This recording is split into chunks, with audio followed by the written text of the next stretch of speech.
Thank you, everybody. Welcome to the Waxhaw Board of Commissioners meeting this October 8th, 2024. Please rise for our opening ceremony, a pledge of allegiance, and a moment of silence.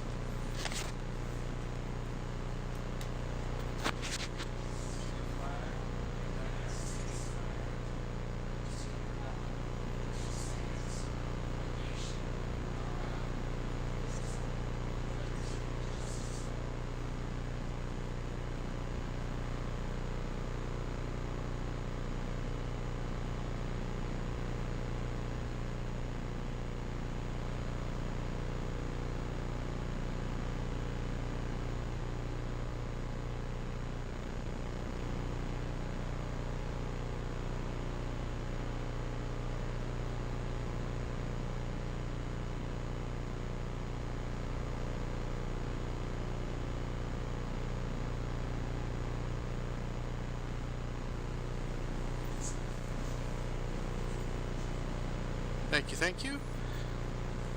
Let's see here, adoption of the agenda. I will go ahead and request an amendment to the agenda. We will go ahead and add it to what I think would be old business, is a discussion around the next steps in filling the vacancy around the planning board. Old business. Can I get a motion to add that to the agenda? To accept the agenda as amended. All in favor? What are we adding to the agenda? We are adding a discussion regarding filling the vacancy to the planning board. Thank you. Next steps to filling the vacancy.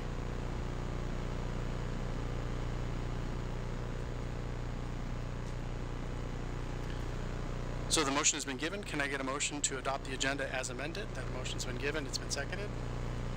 All in favor? Aye. All opposed? Alrighty. Moving forward, general public comments. Looks like we have a few people that signed up. Thank you very much. First up, we have an Erin Muldoon.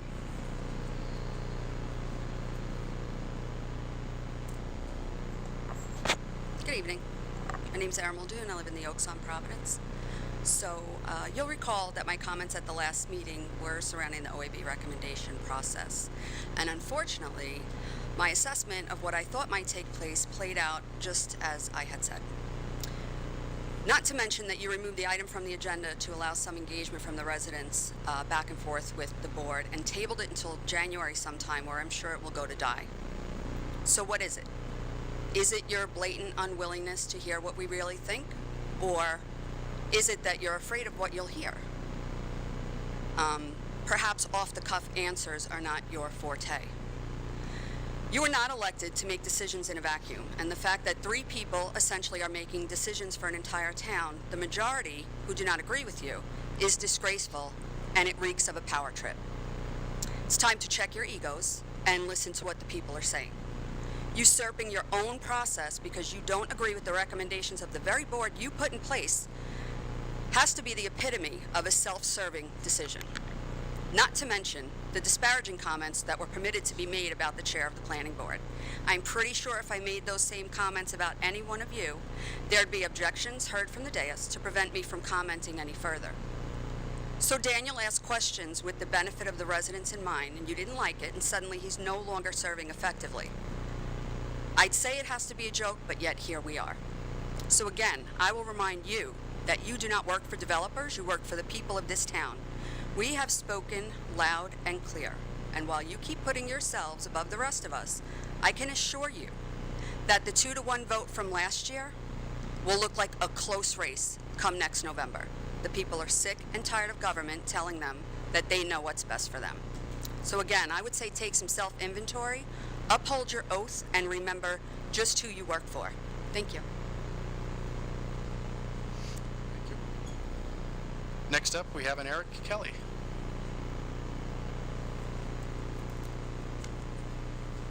Thank you. You may recall I was here last month. As a reminder, I'm a retired United States Air Force officer, retired Union County Public Schools educator, and I'm currently serving as commander of the Dean Haywood American Legion Post 208 here in Waxhaw. Well, we are just 11 days away from our big event. You have flyers in front of you. I'm talking about the Be the One Suicide Awareness Walk and Flag Retirement Ceremony over here at our Legion Hall. Thank you. Yep.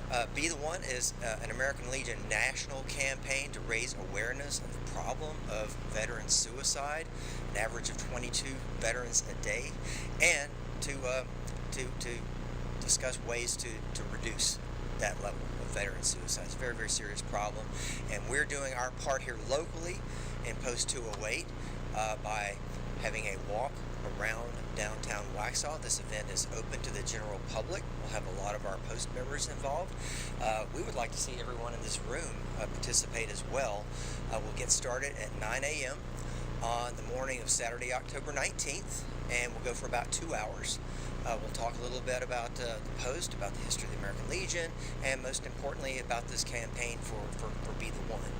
But we'll walk in a circle around the downtown area. We'll do a brief pause in the Military Wall of Honor. Then we'll return back to the starting point. We'll have light refreshments available. And for the last hour, from 11 to 12 p.m., we'll have a flag retirement ceremony. One of the services that our post provides to the town of Waxhaw is collecting unserviceable, worn out U.S. flags, state flags, what have you, in a couple of drop boxes here at the Military Wall of Honor and in front of our Legion Hall. So some of the scouts from Troop 19, which we sponsor, will be participating in that, and we'd like to invite everybody to join us for that as well. Okay? So thank you very much. October 19th, 9 a.m. Thank you very much, Eric. I will see you there. Okay. And for those that haven't been to a flag retirement ceremony, it's definitely a thing to see. It's not a light and simple thing, so keep some tissue handy. Next up, we have a Pam Murphy.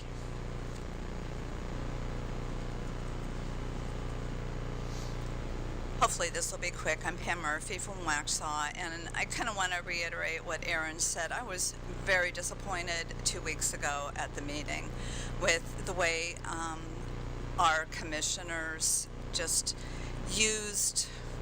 manipulated our process to remove 2 people that were approved to be on the planning board.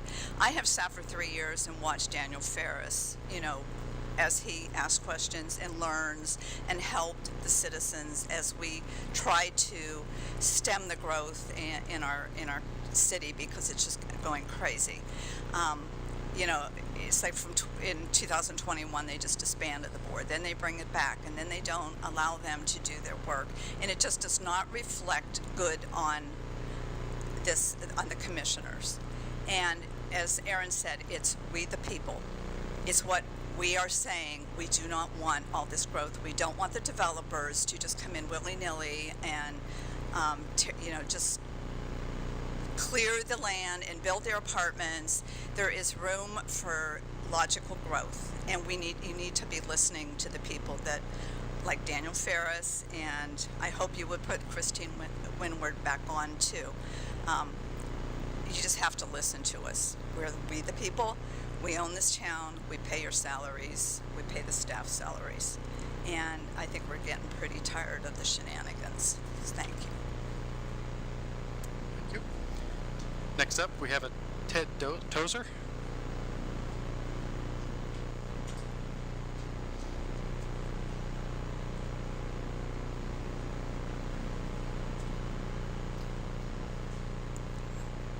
Hi, I'm Ted Tozer from the Planning Board, and I thought I would just give you an insight into the Planning Board, how it operates with all the issues around Daniel Ferris.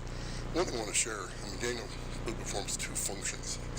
He's chairman. He does a great job as chairman because he encourages discussion between all the board members. Doesn't cut off conversation. He really tries to get every opportunity to speak. But then as a board member, he's really great in the fact that he comes to the meetings prepared. He does the research.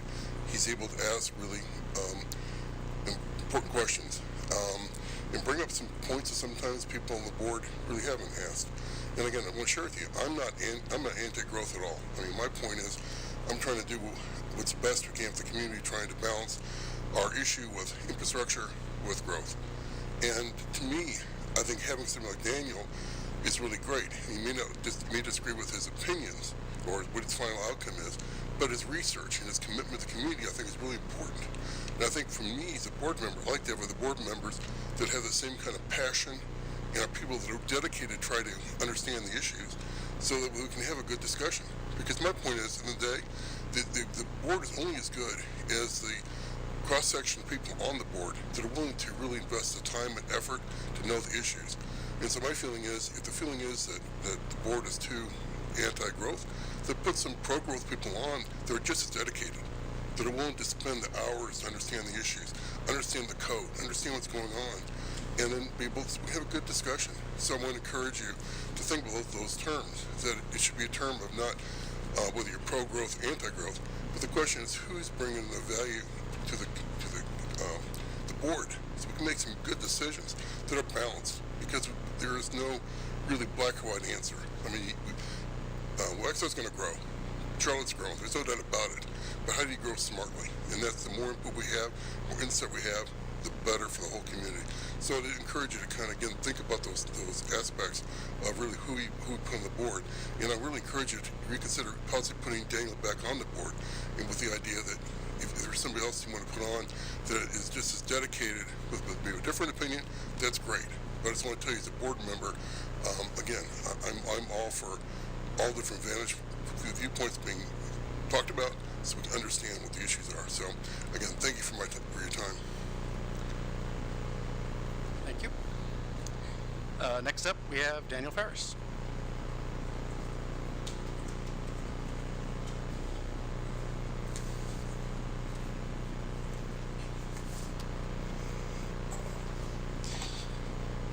Good evening, and thank you for the opportunity to speak with you all. For those in attendance and for those online, my name is Daniel Ferris. I've come before you to address some points concerning myself, the Organizational Advisory Board, and the Planning Board as a whole. Commissioner Weedra's comments made on September 24th are fact. Another member of this board directly sent me 2 surveillance-style photos to my mobile phone. At a minimum, this was meant to have a chilling effect on my voice as a citizen and a volunteer. A demonstration of intimidation, a veiled threat that outside resources and their position would be weaponized against a citizen and a volunteer on the advisory committee. But the real reason I stand before you this evening is regarding the comments made by that same member on September 24th from the diocese. Words used to discredit my position, actions, and service as a volunteer to our town. You have the right to your opinion, but you do not have the right to tell me what my opinion should be. I agree with you, Mayor Pro Tem. I agree. As a member of the Planning Board, my job is to evaluate each application on its own individual merits, guided by the town's Unified Development Ordinance and our Land Development Code. In addition to working with staff and the Board of Commissioners on a broad range of issues affecting our residents today. As chair, twice appointed by my fellow Planning Board members, my job was to coordinate with staff, plan and run meetings, facilitate conversation on the meetings and the agenda items, and as a board, provide recommendations to the Board of Commissioners regarding the planning goals and the governing ordinances. Regarding the Organizational Advisory Board, also known as the OAB, the governing rules and ordinances were reestablishing the OAB were put in place prior to the current administration before me today. They were put back in place under the guidance of former Mayor Ron Pappas.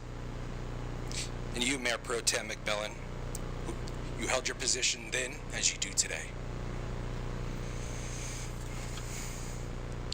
Historically, for the OAB, the chair or vice chair of each volunteer advisory board would be elevated to the position on the OAB, as both myself, the chair, and the vice chair, Deepa LeMay, were both up for reappointment. The planning board nominated a third-party alternate member. The staff agreed with the action we took. On September 9th, 2024, the OAB members met, on July 23rd, 2024, the BOC regular meeting. No questions were raised by this body before me regarding the process and the rules governing the OAB, nor its appointees. In fact, Tracy Westlick was the one that made the motion to nominate the appointees for the OAB. On September 9th, 2024, the OAB members met in a roundtable forum chaired by Michael Evola to openly discuss each application, the interviews, and the recommendations for appointment or reappointment. The steps I laid before you are part of a free and fair process that worked in September of 2023 under prior leadership and would have been a free and fair process again this last September 24th if members of this Board of Commission did not act in a manner that brought forth her personal bias to include flagrant and false accusations not just against myself, but other volunteer citizens. For an elected official to behave in such a manner truly raises question about possible legal and ethics code violations. No citizen looking to volunteer should have an elected official weaponize their seat against a citizen. If left unchecked, I believe it would fracture the foundation of the citizen advisory boards. To facilitate constructive dialogue amongst all citizens of this great town.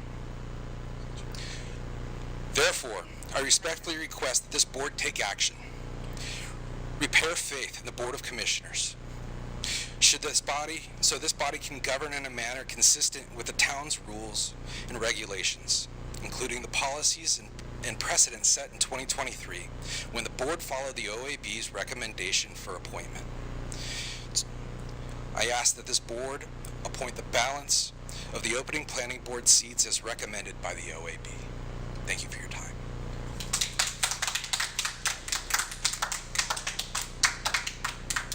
I feel it's important to note that Daniel Ferris has been a long-serving volunteer at the town of Waxhaw and has chaired the planning board for many years.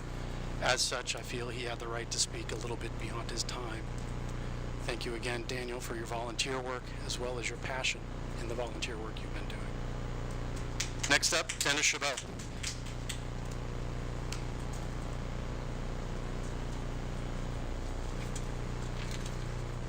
How are you all? Thank you for letting me speak. I just wanted to reflect on a few things with you guys.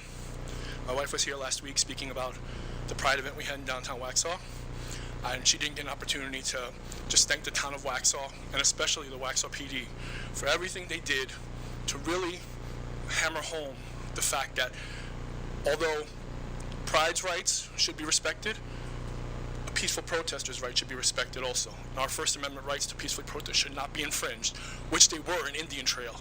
That's a separate story. I'm glad our town, which is probably the only town in the area, respected that and said everybody has a right to be there as long as everything is peaceful, which it was.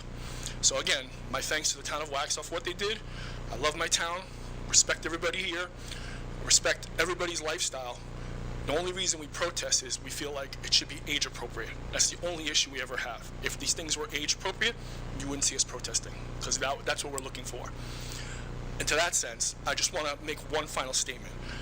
2 weeks ago, a representative from Union County Pride, who is a citizen of Waxhaw, Reagan Shaw, came up here and said a lot of different things. And I say this not lightheartedly. She's a liar. Every statement she said here was a complete fabrication and never happened. And the event was held peacefully. Waxhaw PD was there to observe everything. Waxhaw PD had their body cams on to observe everything. And not one complaint was issued by us.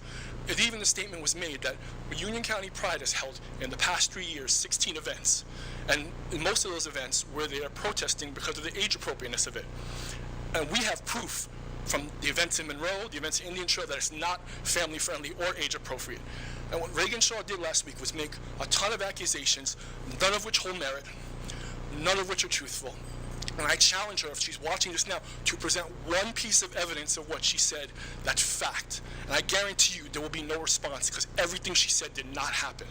And I don't normally call people out on this, but when I heard what she said last week, I just had to say something. Like, that's a total fabrication. I don't know where that came out from. But again, the body cams, the police body cams were on. that witnesses pretty much everything that happened. We were there peacefully. The statement has been made. In those 3 years, you've held 16 events. Has there ever been any physical violence or verbal threats from our group to them? And the response was no. We never engaged. We only there to protest the age appropriateness of these events. And again, I have proof, photos and videos, to back up what I say when I say it's not family friendly or age appropriate. So again, I thank the town of Waxhaw, thank the Waxhaw PD for honoring everybody's First Amendment rights, which Indian Trail failed to do.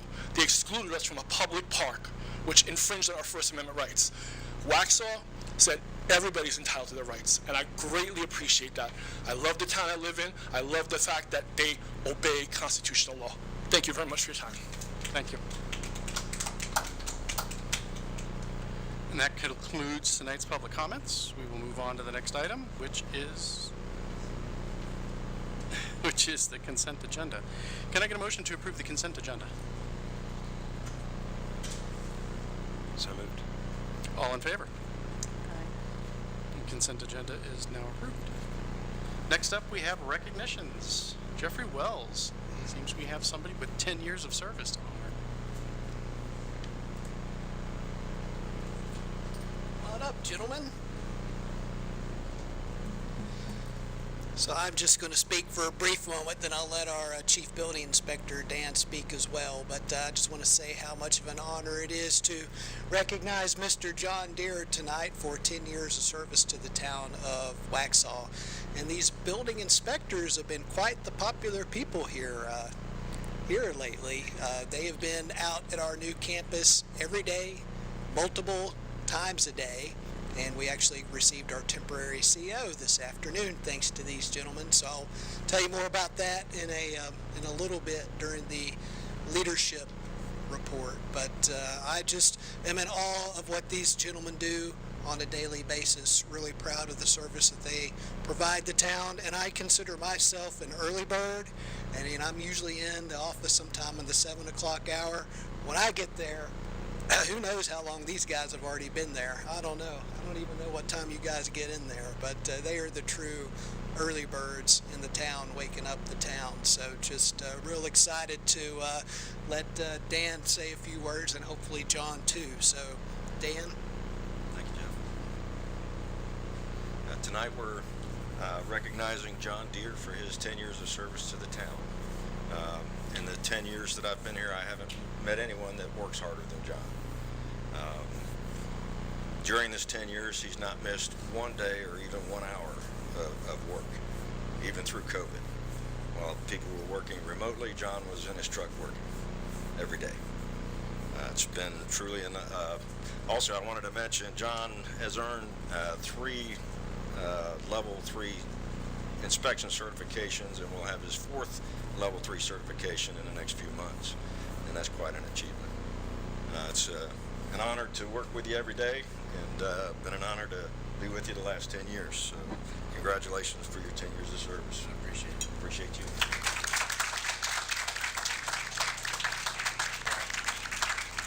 I definitely consider it a privilege to work in the town of Waxhaw. They've always been very good to me, and that's why I always try to give them 100%. And thank you, Jeff. Dan. Guys, come up here and get a picture.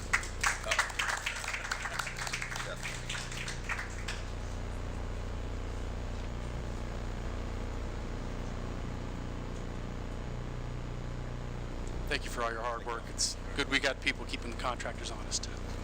That's right. Let's see here. Next up, we have a Miss Ashley Newell regarding some downtown statistics.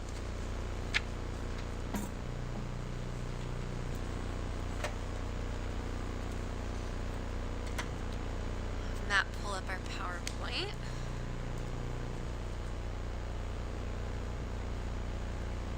Thanks, Matt.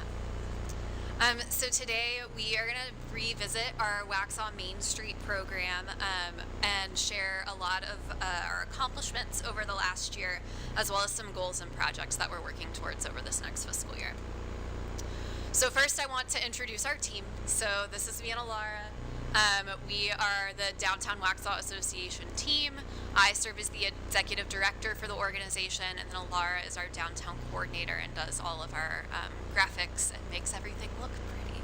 I also want to introduce a couple of board members that we have in the audience. So Kate is our board vice president, and then Jim right here is our past president for the board. So thank you guys for your service.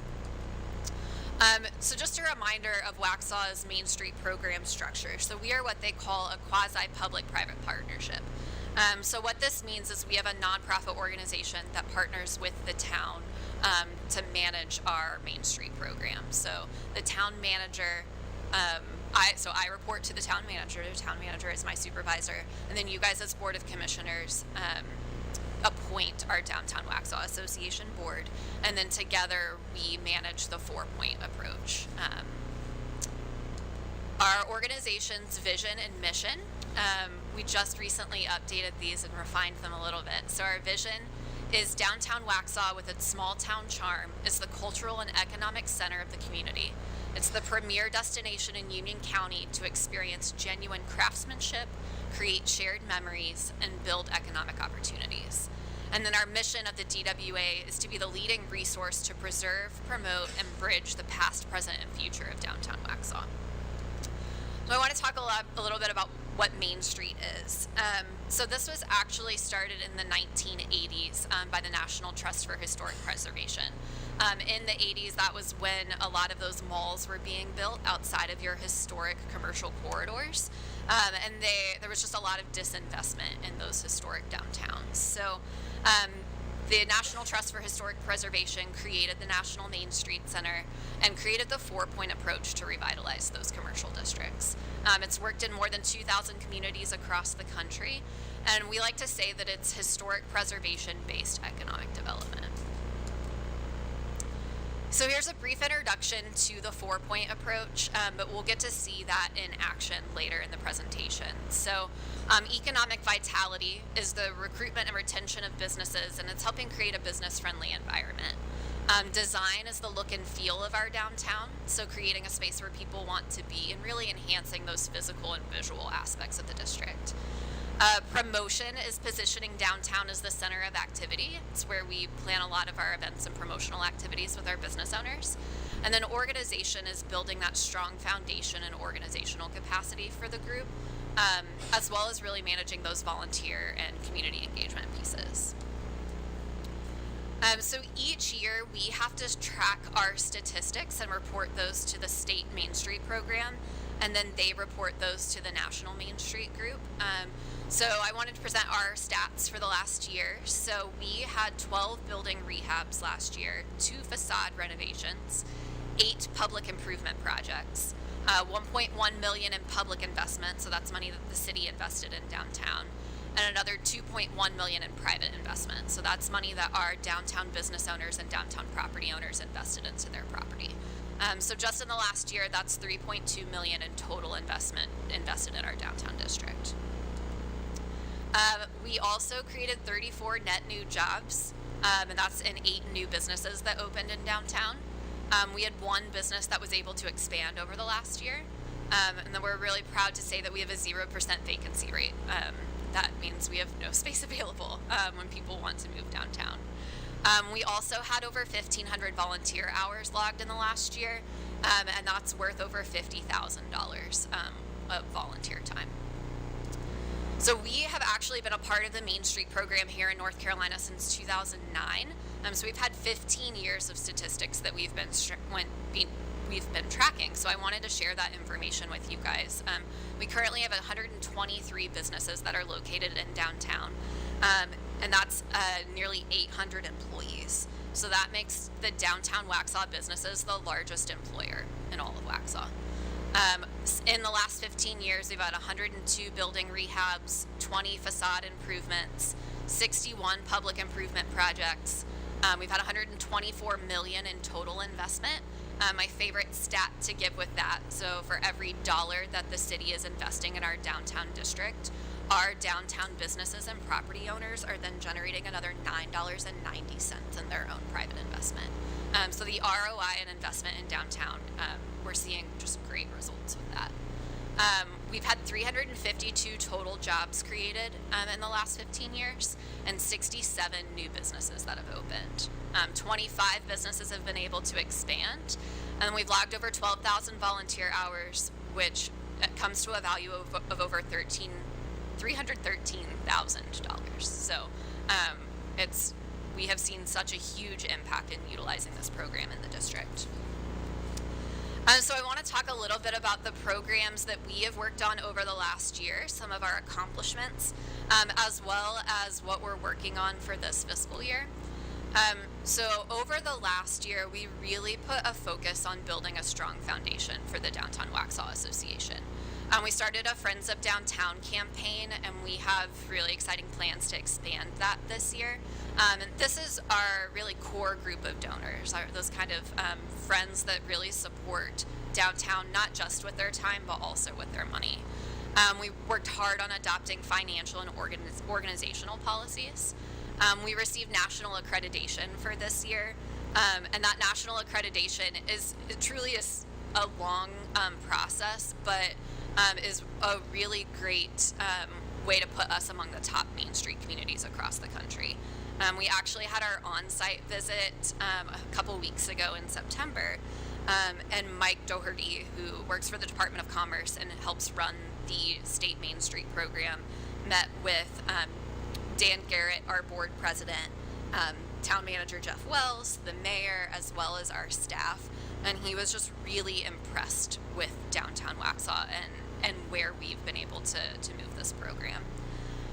We have also been partnering with a lot of our other town groups.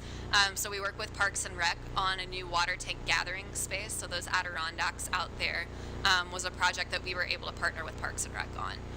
We work with the Public Art Committee on the downtown mural that you can see here. We're really excited to bring that first mural to downtown. We worked with HPC on a preservation workshop in the spring. So we brought in one of our state historic preservation officers to talk about bricks. And that was just a really fun event to learn how we can support our building owners in making sure that our buildings stay historic. We've worked on downtown promotional activities like First Fridays, Indie Retail Month, Small Business Saturday. And then we also completed a market analysis last year. And I want to take a second to just mention this market analysis. The data we were able to get from this was incredible and was really great in helping us recruit businesses for the future. So this is a part of our partnership being a Main Street program. We're able to get these market analyses every 3 to 5 years. And I've attached that to your agenda so you guys can see that information. So what they do is they draw like a 5-mile circle around downtown Waxhaw. They measure the demographics and then the retail market in there. So they look at where people are coming into that 5-mile radius to spend their money and then where people are leaving to spend their money. It's a simple supply and demand, basically. So what it shows us, we had a surplus in a few categories. So automotive stores, outdoor power equipment, pharmacies, and gas stations. People were coming in from outside the circle to come into the circle to spend money there. But ultimately, a gap exists in every other retail category. So I included some numbers there that I just think are really interesting. These are some of the businesses that we really try and focus on recruiting. We know that there's a big gap in clothing, restaurants, gift stores that new businesses in town can help meet. And lastly, here are some current projects we are working on. One of our big goals over the next year is to continue to create active public spaces in downtown. So we're partnering with Public Art on some new murals as well as some crosswalk art in the district. We are working on some placemaking initiatives with a few property owners and business owners downtown. We're working on creating some downtown digital kiosk signs that will help provide information to our visitors. We have a downtown planter program that we're looking to expand over the next year, adding more plants and life into downtown. We have worked hard at creating a cohesive downtown brand. So you see that Downtown Waxhaw Association logo up there. That is something that we worked with Haven to create. So we have a really cohesive branding that ties back into the town but is distinctive. We are working really, really hard on a Downtown Waxhaw website. We are probably a week or two away from launch, so stay tuned to our social media pages for that. And we also have a great e-newsletter platform. we work hard on measuring downtown parking, so how much parking spaces are used depending on the time of day. That gives us a good idea of where we need to add new parking when that comes along. We partner with Parks and Rec on town special events, so we are in the midst of Autumn Treasures this week, so we're really excited about that. We work on downtown promotional activities, so I was telling a few of you before that I'm already in Christmas mode, because that's our biggest shopping time of the year for our downtown businesses. So we are already planning for the holidays, planning for that shopping season. We have a lot of really cool projects coming up for that. So some of those include gift card promotions that we're working on. We'll be bringing back an Elf on the Shelf scavenger hunt contest, as well as a free gift wrapping station that we'll host this year. We are partnering with HPC on the preservation workshops, grants to our downtown businesses, and then haunted history tours during the Fright Night event this year. And then lastly, we're still working really hard on building that strong foundation for the DWA. We are really passionate about expanding that Friends of Downtown program and our sponsorship program over the next year, just to help diversify our funding. And then we are working with the town on the downtown master plan, so that will be something that the Downtown Waxhaw Association partners on closely. So I've got here a little QR code that will take you to sign up for our newsletter, but I also have our impact reports, including all of our statistics there in the back. It does include our website on there, so you can go to the website now and sign up for our newsletter. It is softly live, but you'll see more of that downtown website kind of go live over the next couple of weeks. And then last thing I'll mention too, we have officially moved the downtown and business development offices to the McDonald House. So if you want to come visit us, we are down there. We're really excited over the next year to make that kind of a little downtown welcome center space. Work on some merchandise that we can sell from there too. So happy to answer any questions. Well, thank you for all your work on that. That's an impressive amount of analysis and great presentation. I guess when Jekyll and Hyde opened is probably when we hit 0% vacancy, right? Yep. Very cool. Yeah, and because they had signed a lease, we haven't counted that as vacant because it wasn't an available space that we could market. Yeah, so we do right now, if anyone's interested, we do have a couple of spaces available. They're office spaces mostly, but yeah, we're typically at 0%, but I got like 2 spaces right now. Yes. Mr. Town Manager. Ashley only touched on it very briefly, but I just wanted to reiterate something with Mike's visit and how impressed he was with our downtown program, and specifically how impressed he was with our downtown director, Ashley. He mentioned we have one of the best in the state, and that's something that we all can be very proud of. I'm just really proud of how this program has grown in the last few years, and graduating from the program that it was into the program that it is now. Thank you. Very positive. Awesome. Thank you, guys. Thank you, Ashley. Next up, we have... I'm going to stay because I like talking. Oh, that's right. You're there. You have a proclamation to present. I do. Okay, I'll welcome my art crew. Come on up with me. Okay, guys, so it is Arts and Humanities Month in October. So we wanted to really recognize some of our art programs that are here in Waxhaw, as well as some of the art-related businesses that we have here in town. So first, what is Arts and Humanities Month? So this is a nationwide celebration of culture all over the U.S. The goal is to increase support of arts in our communities and raise awareness of the impacts that it has in our daily lives. So art ultimately strengthens our economy, it unifies our communities, it can strengthen mental health and well-being, it's a driver for tourism, and it can spark creativity and innovation. The arts and culture sector in North Carolina is huge. So it's a $22 billion industry, and that represents 3.08% of the state's GDP. And 134,000 jobs. I think my favorite statistic is that this is bigger than the transportation and the utility sectors. So we have a really great arts and culture group here in North Carolina. Creative and arts related jobs in North Carolina are associated with increased visitor spending, retention and attraction of residents, as well as increased household incomes. Children that are low income families are 5 times more likely to graduate from high school if they're involved in an arts program while they're in school. And then 72% of business leaders report that they seek creative thinking skills when they're hiring. So it's really important that we support these groups in our area.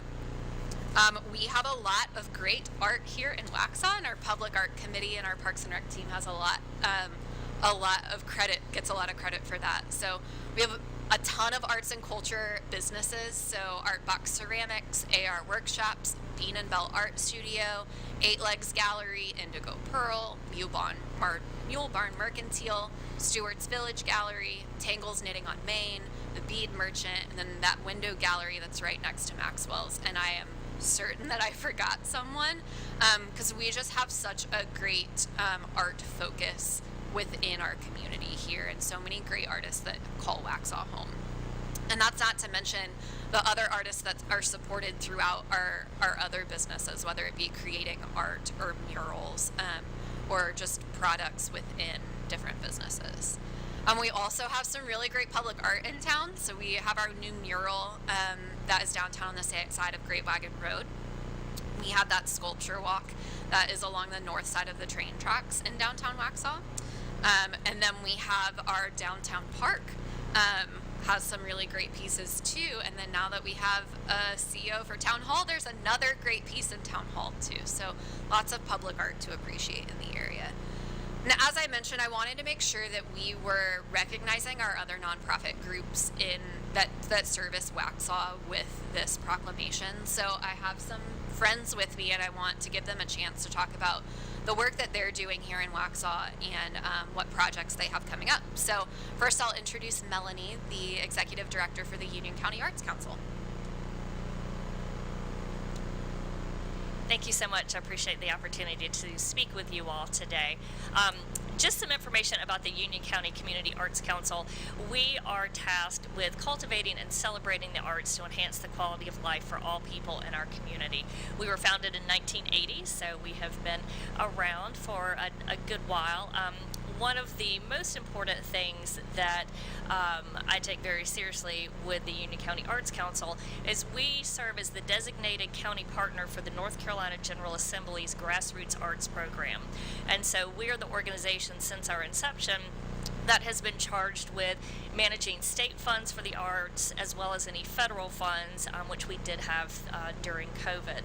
And so one of the main things that we do with this Grassroots Arts Program is we turn that money around back as an investment into not just arts programs in the Union County, but the arts organizations that are serving Union County.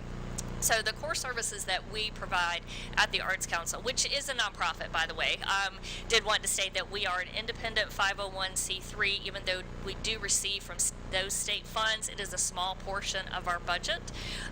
But the core services that we provide as the Arts Council, number one are those grant programs. So I am happy to report that we have a wonderful relationship and grant funds to the Downtown Waxhaw Association and the folks behind me who will come and speak from the Waxhaw Community Theater and the Storefront Theater.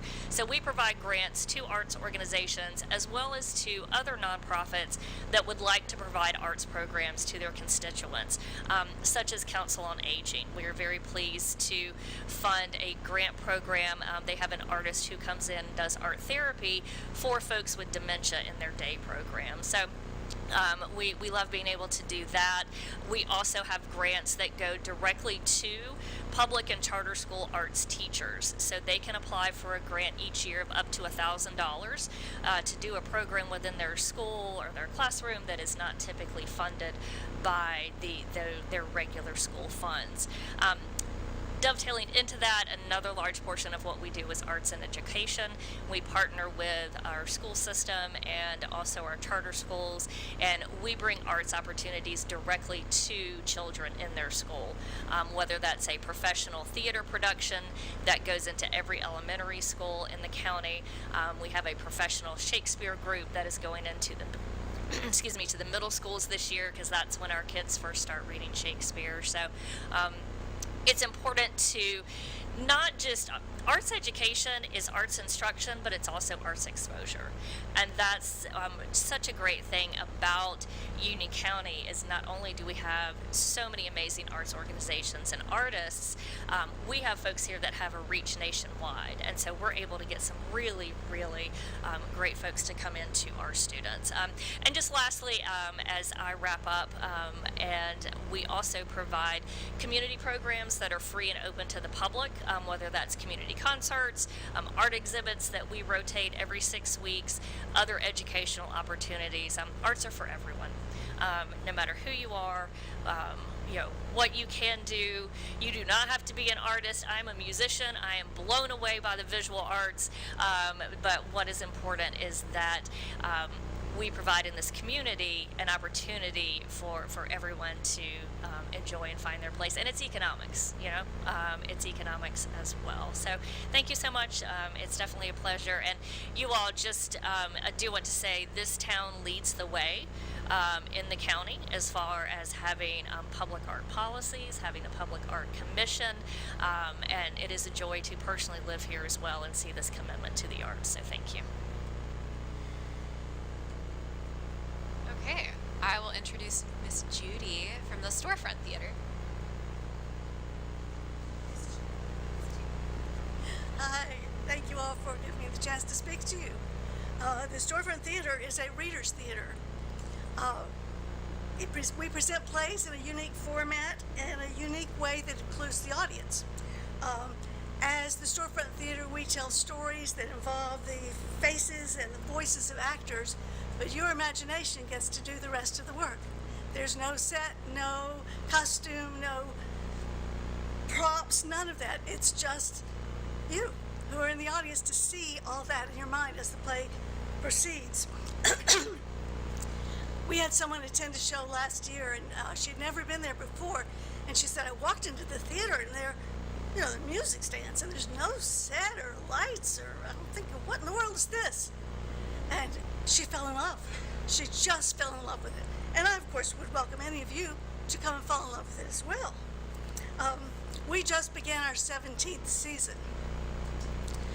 I'm not sure, because I am not statistically oriented, but I believe that we may be the only theater of our kind in North Carolina. Other theaters do readers' theater, but it's from time to time. It is not their whole focus and their whole purpose, and we have a 5-season year, a year of 5 shows doing that. We present a 5-show season: comedy, drama, suspense, a little romance occasionally, plus what some consider our most fun effort. We like Short Shorts, a festival of 10-minute plays. We receive playwrights in competition from all over the country. We used to get them from abroad, but that was just too much to handle. So this competition features winning playwrights from everywhere. We've been doing this competition for 11 years, and in March we are presenting the best of Short Shorts, chosen from winners from all past years. Some plays are funny, some are serious, some are dramatic. However, the evening moves very fast, and as I always say, love it or hate it, it's 10 minutes, won't last long. We like local playwrights, we like local actors. Our recent local playwrights have included David Anthony Wright, a playwright from Burlington, James K. Flynn, who some of you may know his name from other things, but he was a visiting playwright this year, and me. I was produced last year, and any other time I get a chance or choose to bump somebody else out of the way. Our actors come from Waxhaw, Monroe, Charlotte, Matthews, Mid-Hill, Fort Mill, Rock Hill, Davidson, and other towns within the North and South Carolina area. One has even recently promised to return from Florida. I'm not sure that she's actually decided to go to Florida. I wouldn't. So what's coming up? Our next show is a double feature. It is a play called Trifles and another called Tennessee. It's October 26th and at 7:30 and October 27th at 2:30. Trifles was written in 1916. It's said to be an example of very early feminist literature. Basically, it's a murder mystery. Tennessee is set in North Carolina in 1870. Both are period pieces, but each with a little twist at the end.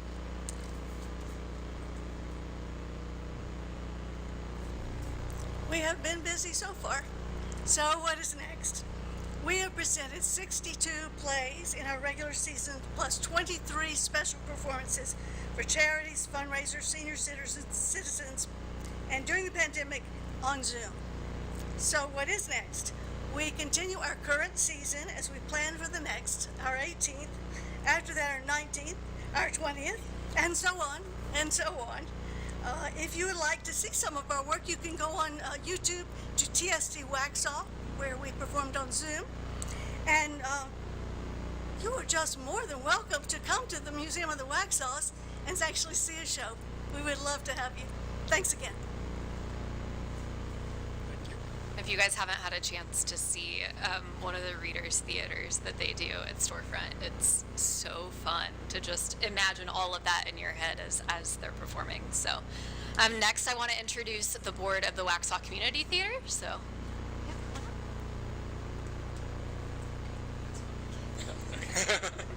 Yeah, I am not Pam. Hi, my name is Caleb Delby. I am the theater arts teacher and director of theater programming at Sun Valley High School. I'm a proud resident of Waxhaw. Very happy to be here with what's going on downtown. It's very exciting. And I am the president of the board at the Waxhaw Community Theater.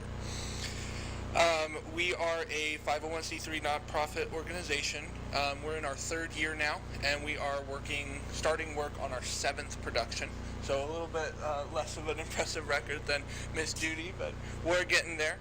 Our 7th production, our newest one, is going to be a radio show, the Christmas Carol, a live radio play. You'll get to see all of the old Foley table sound effects guy making the sound effects during the radio show. It's a lot of fun. We have enjoyed the growth and support from the Waxhaw community and from the theater community in that time. The mission of the Waxhaw Community Theater is to provide opportunities for participation that enrich, inspire, and educate our community through theater arts. I'd like to focus briefly on a section of that mission, which is the opportunities for participation. We could not do what we do without participation from everyone, from actors to lawyers. We don't all need to be artists to create art. As was said, we have a place for everyone here, so if you would like to participate, if you're watching now and feel like I want to be a part of some live performance, and you have not a performing bone in your body, well, we can still find a place for you. Our hope and need from Waxhaw is as we continue to grow, and Waxhaw continues to grow as an incredible hub for craftsmanship and creative work. There's so much beautiful visual art in Waxhaw. We'd like to ask that Waxhaw starts to consider a space, a venue for live performances, for things from plays and musicals to dance recitals, concerts.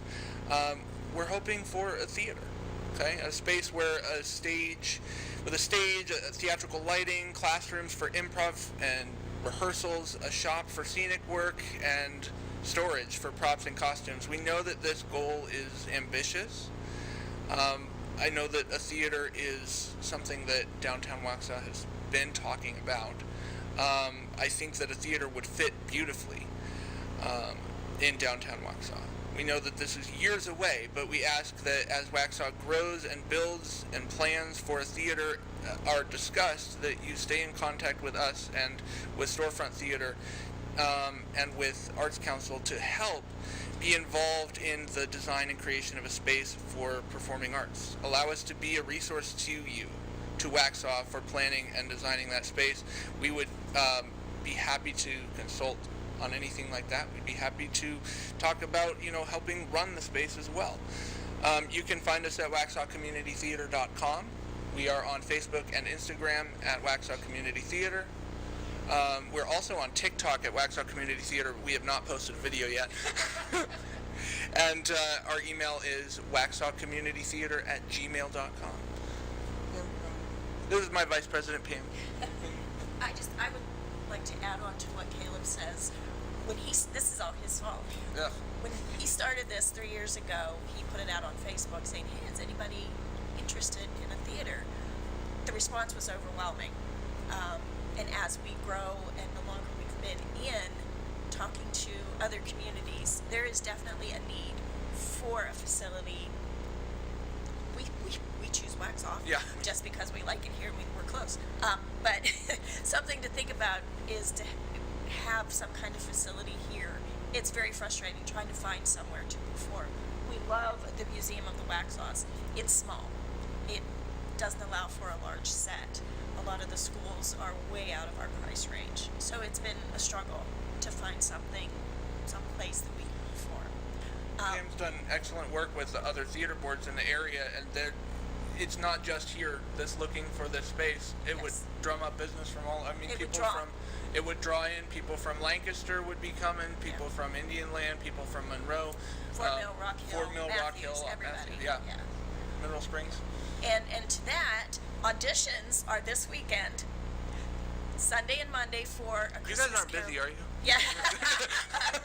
A Christmas Carol, a live radio play, and I personally know the director, so come on and audition. We'd love to see everybody on there, and that's a draw, having, somebody all here. We accept everybody. So, well, not everybody. No, I'm just kidding. We do accept everybody. But please come audition or come and see the show. We'd love to have your support.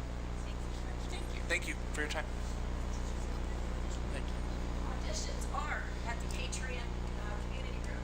Auditions are at the Atrium Community Room. They're on our website. Yep.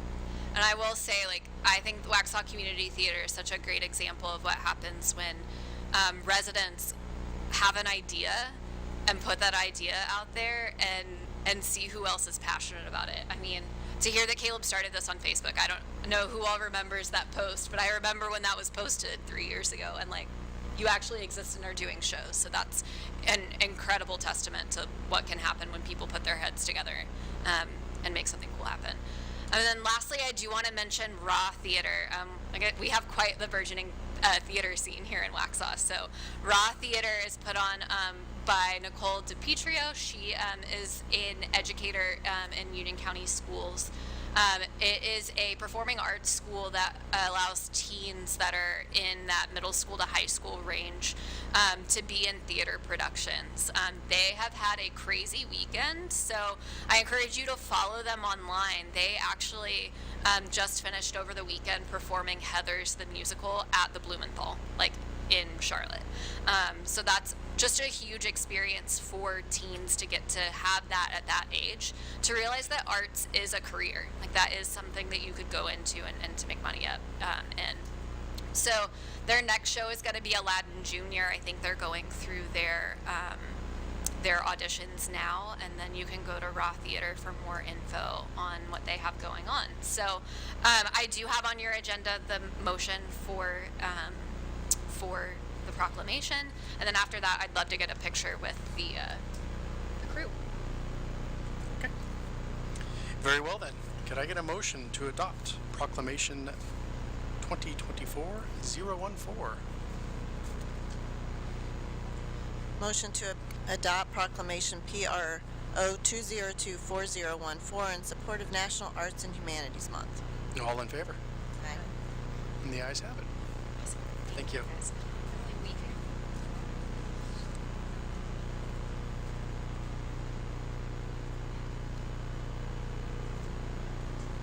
So, according to the amended agenda, we will discuss or open up a discussion regarding the ways of fulfilling or the ways of filling the open positions of the planning board.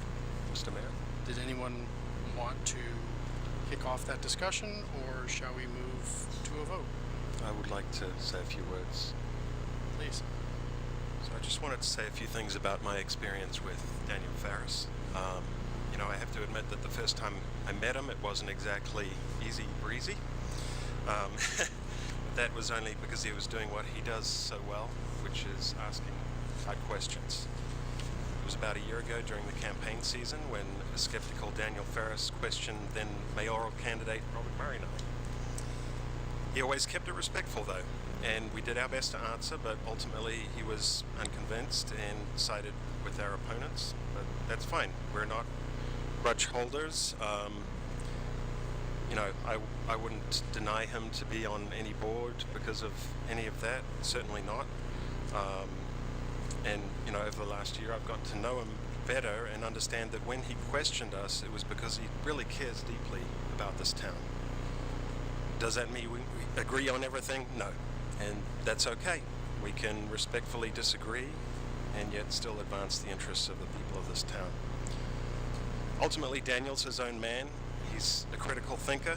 He doesn't feel that he has made any great shift, either pro or anti-development, but he has been willing to listen and talk to us and hear a different perspective, and he certainly understands that it is not in the interests of this town to lower the bar for developers.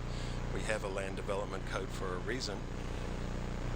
He rightly highlighted the inadequate parkland on the Yarborough project and questioned the inadequate parking on the Atrium project.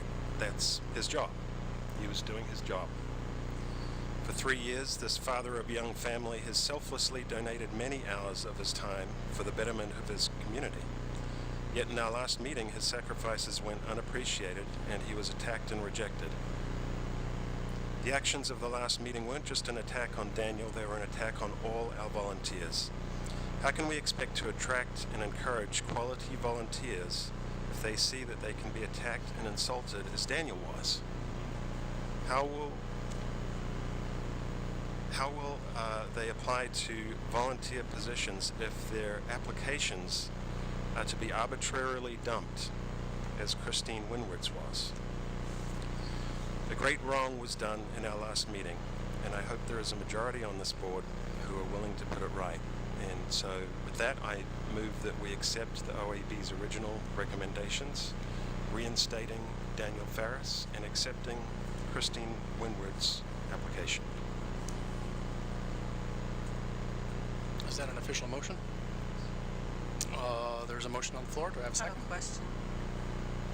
My understanding was when we put this on as an agenda item, it was for discussion as to how we would move forward regarding making appointments but not making motions for the board. So can we move with this motion at this time, or do we schedule a time to then discuss further, or in a special meeting, which was also, I think, indicated by the town manager or the town clerk, which can be held with regarding appointments to the board? Okay. Okay. Did everybody hear that? Yes. So the motion is on the floor and it's up for discussion, and that is appropriate at this time. Okay. So we have a motion. Do we have a second? I would just say that if the motion doesn't carry, it's not necessarily negative for the future. It's just that more thought needs to happen towards it. That's my comment.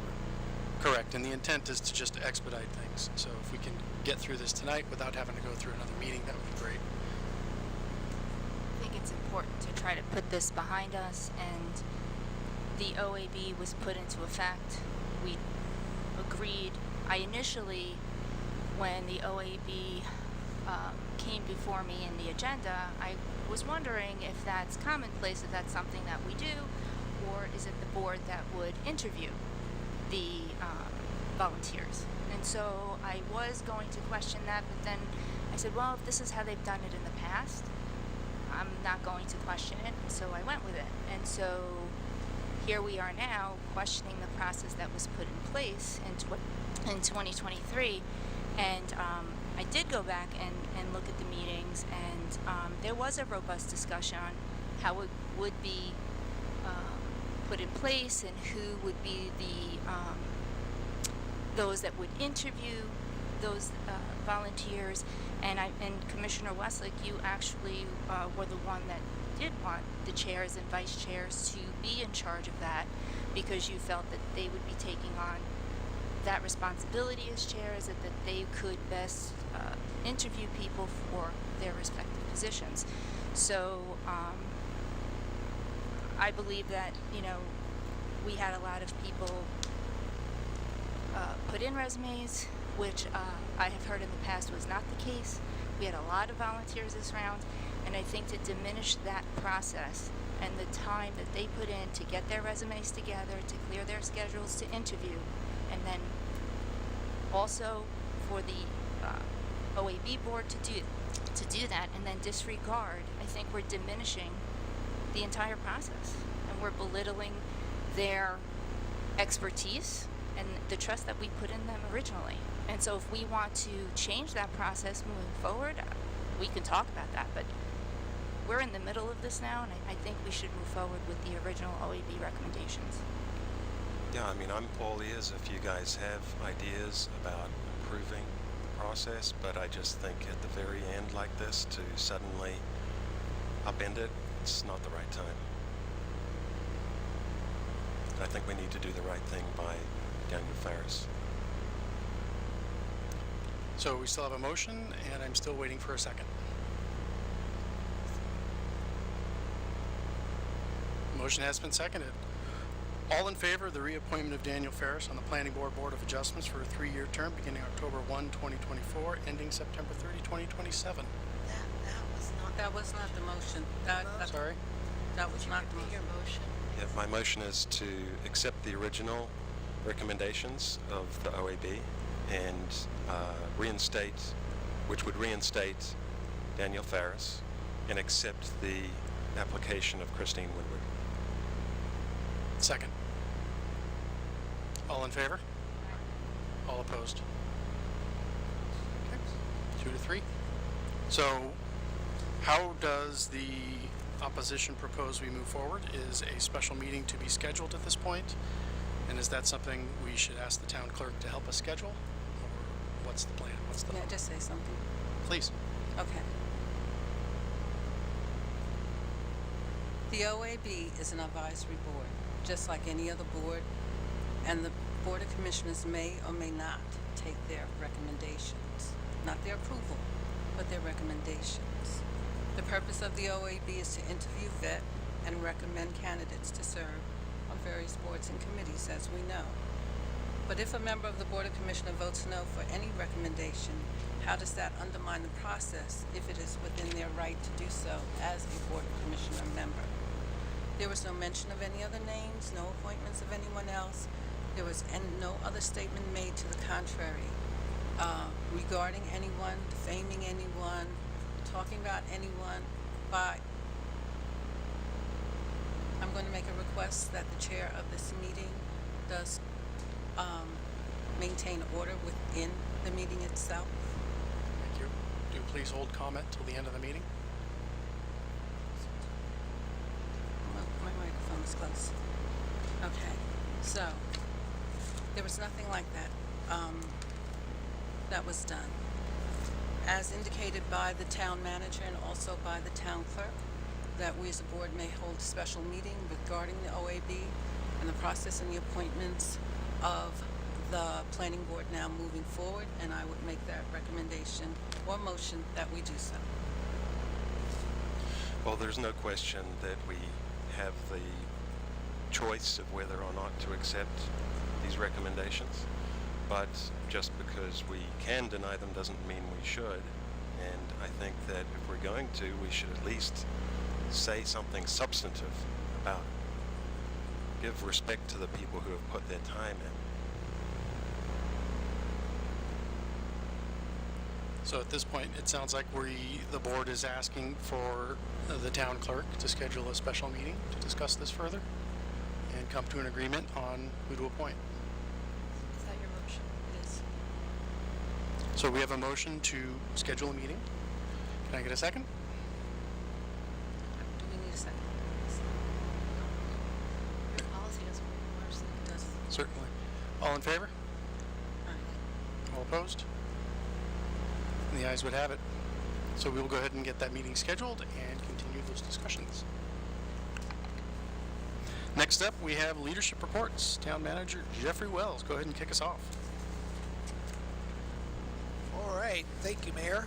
So as I mentioned a short time ago during the recognition, we this afternoon received our temporary certificate of occupancy for Town Hall over at Town Campus. So we're real excited about that. When we have our normal department head meeting tomorrow morning, we'll discuss the process for completely transitioning over there, the staff. We have moving trucks scheduled to be at the Old Town Hall on Thursday and Friday to complete that that part of the move, and then we expect to be completely vacated from that space within about a week and a half, 2 weeks tops, and then make way for the next tenant there. So it will still be a workspace there for a little bit, particularly the board chambers as they continue to install the audio visual. We had to make a decision today.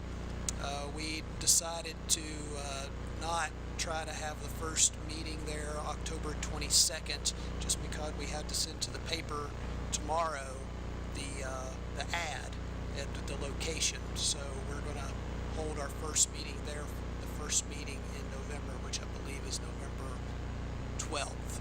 So we have one issue that we have to work around, and that's one of the main reasons why is the elevator still needs to be inspected. So we can't have any large assemblies there yet. But Any luck on getting that scheduled inspection again? No, not yet. So they said they'd come back within 10 days. So, unfortunately, but we'll be able to operate out of there. Staff will be able to work in the location, and so we will do that, and we will await that inspection, and then I think we'll be good to go to open it up to assembly type uses. But we're excited. The Parks and Rec and Public Services building will be about a month behind, so it's scheduled to be complete at the end of October. So looking forward to that. Ribbon cutting right now is scheduled for November 1st, Friday, November 1st. So invites should be coming out very soon. One other update in regards to Tropical Storm Helene assistance. We have 4 police officers and 2 chaplains that will report to the Hendersonville Emergency Operations Center tomorrow. We'll also be providing some equipment to assist 4-wheelers as well as a side-by-side. Also our comms, they will be reporting, one of our comms team members will be reporting to the Mount Mitchell Emergency Operations Center tomorrow as well for a week-long assistance out there, and our police officers will be scheduled to be out there until October 17th. So just trying to do our part to help the community in need out there. The fire department's been out there as well, correct? Fire department has been out there, and just for the general public, if you want to help, I would strongly recommend that you contact the emergency operations centers. I think that's very important to go instead of just running out there to help, because they want to make sure that you're accounted for and give you an assignment. Because if you run out there, and there's a possibility you might get lost out there, and I don't say that lightly. So just something to be mindful of if you want to help. Just make sure you contact the right people. Thank you. Thank you. Alrighty. Next up, we have Miss Dina, who's operating on stress level 9.9. We got this. We're fine. We have a wonderful event coming to Waxhaw this weekend. We do. In your packet, you have a cheat sheet about Autumn Treasures. It is our largest event for Waxhaw. We estimate around 20,000 people within the downtown area in the park this weekend. We look to have beautiful weather, so I look to see everyone out there with smiling faces on. But this year, we have 2 stages. We have a children's stage that's going to be in the park. The main stage is going to be at Church Street. full lineup with vans and activities. We have 3 shuttle stops, so you don't have to worry about parking. You can go to a shuttle spot and you can get downtown easy peasy. Then we have Kids Zone that is going to be in our downtown park. The downtown park is actually going to get started setting up on Thursday afternoon with rides and activities. So it'll be closed to the public while we're doing that and reopen with the event. So Saturday's hours are 10 to 6. Then Sunday's hours are 12 to 6. Again, those 3 shuttle stops, so don't stress out about parking. And then we're introducing the Smile Trailer for the first time at our events, which this has been a labor of love for the last couple years to get this ready. So the Smile Trailer is also a cheat sheet in your packet. Tells you about what it is and how it can support our families. So this is for families that have a family member that is a little bit of sensory overload because it's loud at our events. There's a lot of people. This gives them a safe space to come have a calm moment and then get them ready to set back out. So we're super excited about that. It will be located at the park behind the stage in a more quieter venue back there. But again, super excited to have this for our citizens. And then also in your packet, you have upcoming events, which this is the start of many until we go out for Christmas. And then a recap of what's happening with programs. We have a full lineup of programs that meet the needs for the whole family. So all of our citizen base, from youth to adults, families, seniors, and inclusive. So we look at programming holistically. And do y'all have any questions? We're doing Fright Night, right? Yes, so Fright Night is actually with Miss Ashley with their downtown. And so we help a little bit with logistics, but the Downtown Business Association has that all wrapped up and ready to all our little ghosts and goblins to come out on that Saturday night. And when does the downtown park close? You said it closed on So Thursday? Thursday at 12, At noon. we're closing it down to bring in the big rides. So this is the first time we're going to have a Ferris wheel. It's going to be in the park. I'm so excited. And then, so we're bringing in all the mechanical rides, and it just takes a couple days to get that set up and then get inspected because, you know, I'm all about safety. So making sure that happens. Excellent. Any other questions? Thank you. Thanks for your support. Thank you. Look forward to seeing everybody out on Treasures. It's going to be a good one this year, I think. The weather is going to be really, really good. So looking forward to it. Any other comments from the Board of Commissioners? Please.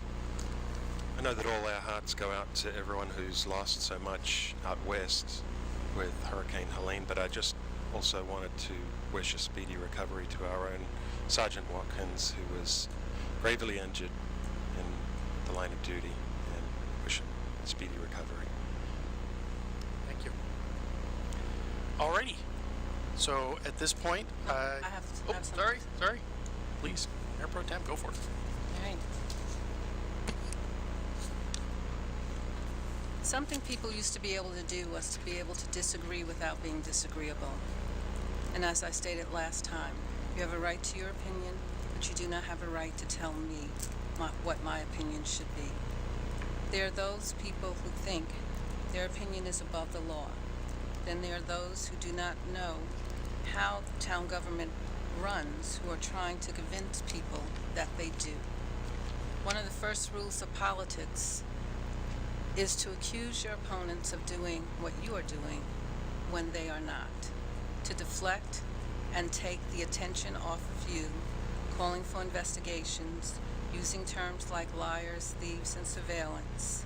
The definition of surveillance is a close observation, especially of a suspected spy or criminal, scrutiny, to watch, to view, the exact act of observing another in order to gather evidence. Case in point, what was mentioned was a photograph, a picture. Well, that picture was actually taken by a citizen who happened to be at the same place, not by any member of this leadership team or board. There is nothing illegal or unethical about photographing someone in public. This is not a surveillance, nor should it be considered stalking. People are making unfounded accusations about members on this board. Anyone can say anything, but where's the proof? What basis is there? Well, there is no basis because it was made up. Things that are occurring with the board and even in the town are creating an atmosphere which is not what Waxhaw used to be. There are over 23,000 people who live here, and there seems to be a great divide and some form of unhappiness that is now occurring here in our town. You have no further to look than our own town staff. We have just lost another key member today, 4 key players in our management. This seems to be a vote against what they are seeing happening moving forward. Stating that there are lies that people are telling or not bringing people together. Misinformation hurts everyone. As leaders and as a true leader does not create separation, but we work to bring people together. So I'm just asking that the misinformation stops, the accusations and insinuations stops, that what is being done moving forward is that the truth be told, or find out what the truth actually is before those accusations are made, because it is hurting everyone who is here working, and it is hurting our town moving forward. I now make a motion that we go into closed session pursuant to NCGS 143-318.11 A6 to discuss personnel matters. All in favor? We are now in closed session.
get a motion to reconvene from closed session?